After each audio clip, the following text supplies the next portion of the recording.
بسم اللہ الرحمن الرحیم۔ السلام علیکم۔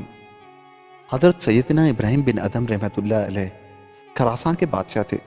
ایک دن اپنے لشکر کے درمیان گھوڑے پر سوار تھے کہ آپ نے گھوڑے کی زین سے کسی پکارنے والے کی ندا سنی، اے ابراہیم، ہمارے بندے اس لیے نہیں پیدا کیے گئے اور نہ ہی ہم سے محبت کرنے والوں کو اس کا حکم دیا گیا ہے، لہٰذا اپنی چاہت کو میری چاہت پر قربان کر دو، ورنہ تم اہل اناد میں سے ہو جاؤ گے۔ آپ فرماتے ہیں، اس آواز نے میرے دل میں تیر پیوست کر دیا۔ میں نے اپنے ملک و سلطنت اور اہل و عیال کو چھوڑ دیا اور اسی کی طرف حیران و پریشان نکل گیا جس پر مجھے بھروسہ اعتماد ہے۔ جب حضرت سیدنا ابراہیم بن ادم رحمۃ اللہ علیہ اپنے ملک و سلطنت کو چھوڑ کر مالک حقیقی کی بارگاہ میں حاضری کے لیے سفر کرتے ہوئے ایک گاؤں میں داخل ہوئے تو آپ کم سے نڈھال ہو چکے تھے۔ راستے میں اپنے رفیق سے بچھڑ گئے۔ 7 دن تک نہ تو پانی کا گھونٹ پیا اور نہ ہی کوئی لقمہ کھایا۔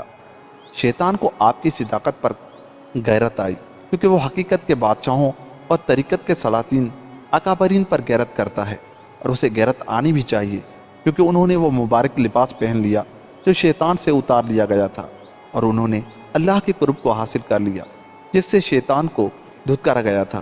چنانچہ شیطان ایک نیک بزرگ کی شکل میں ظاہر ہوا اور کہنے لگا، اے ابراہیم، بات سنو، میں تمہیں نصیحت کرتا ہوں کہ وہ محبوب جس کی وجہ سے تم نے سلطنت چھوڑ دی اور جس کی محبت میں تم نے مصائب و آفات اور ہلاکت کے گھوڑوں پر سواری کی، اس نے تو تمہارا نقصان کیا اور تمہیں موت کے قریب کر دیا۔ تو آپ نے ارشاد فرمایا، جب اپنے مقصود کے ضائع ہو جانے سے امان حاصل ہو جائے تو موت آنے میں کوئی نقصان نہیں۔ حضرت سیدنا ابراہیم بن ادم رحمۃ اللہ علیہ ابھی اسی حیرانگی کے عالم میں تھے کہ ایک خوبصورت شخص آپ کے پاس آیا جس کی خوشبو سب کو معطر کر رہی تھی اور کہنے لگا، اے ابراہیم، کیا آپ اس میں اعظم سیکھنا چاہتے ہیں جس کی بدولت آپ کو پانی پلایا جائے اور کھانا بھی کھلایا جائے؟ آپ نے فرمایا، جی ہاں۔ تو اس نے آپ کو اس میں اعظم سکھا دیا۔ آپ نے اس سے پوچھا، آپ کون ہیں؟ جواب دیا، میں آپ کا بھائی خضر ہوں۔ پھر حضرت سیدنا خضر علیہ السلام نے ارشاد فرمایا، اگر آپ چاہیں تو میری صحبت اختیار کر سکتے ہیں۔ آپ نے فرمایا، نہیں۔ انہوں نے پوچھا، کیوں؟ تو ارشاد فرمایا، اس لیے کہ صحبت شرکت سے حاصل ہوتی ہے اور میں جس کی محبت میں گرفتار ہوں اس میں کسی کو شریک نہیں کرنا چاہتا اور نہ ہی اس کے علاوہ کسی کی صحبت اختیار کرنا چاہتا ہوں، اور میں کسی غیر کی صحبت اختیار کرنے میں اس سے ڈرتا ہوں کیونکہ وہ بہت زیادہ غیرت مند ہے، لہذا مجھے اس کی حاجت نہیں۔ حضرت سیدنا ابراہیم بن ادم رحمۃ اللہ علیہ نے جب اپنی زوجہ محترمہ کو چھوڑا تھا تو وہ حاملہ تھی۔ ان کے ہاں بیٹا پیدا ہوا جس کا نام گھر والوں نے دادا کے نام پر رکھا۔ جب وہ بڑا ہوا اور جوانی کی حدود میں قدم رکھا تو اپنی والدہ سے پوچھا، اے میری ماں، کیا میرے والد نہیں؟ تو والدہ نے جواب دیا، کیوں نہیں؟ اللہ کی قسم تمہارے والد ہیں۔ اس نے پھر پوچھا، وہ کہاں چلے گئے؟ ماں نے جواب دیا، اللہ کی رضا کی تلاش میں۔ نوجوان بیٹے نے عرض کی، اے میری والدہ محترمہ، پھر آپ مجھے بھی جانے دیں، میں بھی اسی کو تلاش کرتا ہوں جسے میرے والد محترم تلاش کر رہے ہیں، شاید میں اپنے مقصد میں کامیاب ہو جاؤں۔ ماں نے کہا، تجھے اللہ کی قسم ہے میرے بیٹے، تیرے باپ کی جدائی سے میرا دل بہت جلا ہے، اب تو اپنے فراق سے میرے دل کو مزید نہ جلا۔ چنانچہ وہ فرما بردار بیٹا اپنی ماں کی خوشی کے خاطر رک گیا حتیٰ کہ ماں کا انتقال ہو گیا تو وہ بہت غمگین رہنے لگا، کیونکہ اب نہ اس کی ماں تھی نہ اسے باپ کا پتہ تھا۔ پھر وہ نوجوان ننگے پاؤں گھر سے نکل پڑا، لوگوں سے ڈرتے ڈرتے ویران مساجد میں راتیں گزارتا، دروازوں سے کھانے کے لقموں کا سوال کرتا، یہاں تک کہ مکہ مکرمہ پہنچ گیا۔ حضرت سیدنا ابراہیم بن ادم رحمۃ اللہ علیہ طواف میں مشغول تھے اور آپ کے کچھ مرید بھی آپ کے ساتھ طواف کر رہے تھے۔ جب آپ کی نظر اس نوجوان لڑکے پر پڑی تو بے ساختہ آپ کی نگاہیں اس پر جم گئی۔ آپ کی ارادت مندوں نے عرض کی، حضور، اس عظیم مقام اور بابرکت وقت میں یہ کیسی غفلت ہے کہ آپ ایک خوبصورت نوجوان لڑکے کو غور سے دیکھ رہے ہیں۔ آپ رونے لگے اور ایک مرید سے فرمایا، اس کے پاس جاؤ اور پوچھو یہ کون ہے۔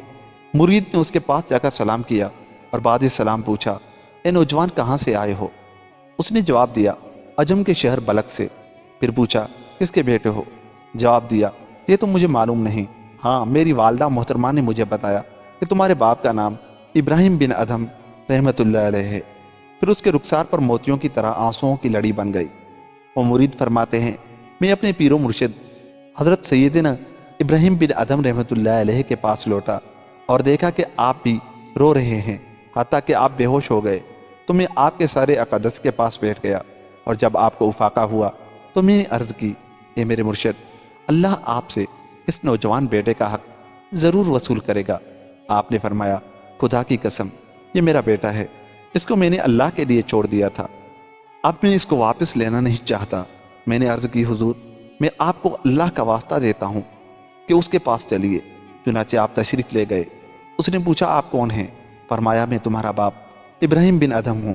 پھر آپ نے اس کو اپنے سینے سے لگا لیا اور بارگاہ رب العزت میں عرض گزار ہوا، یا اللہ، یہ میرا بیٹا، میرے جگر کا ٹکڑا میری تلاش میں آیا ہے، اور تو جانتا ہے کہ میرے دل میں اس کے لیے کتنی جگہ ہے، اور یہ بھی جانتا ہے کہ میں اس کے لیے وقت نہیں نکال سکتا، اور تو اپنے بندوں کی مصلحتوں کو بھی خوب جانتا ہے۔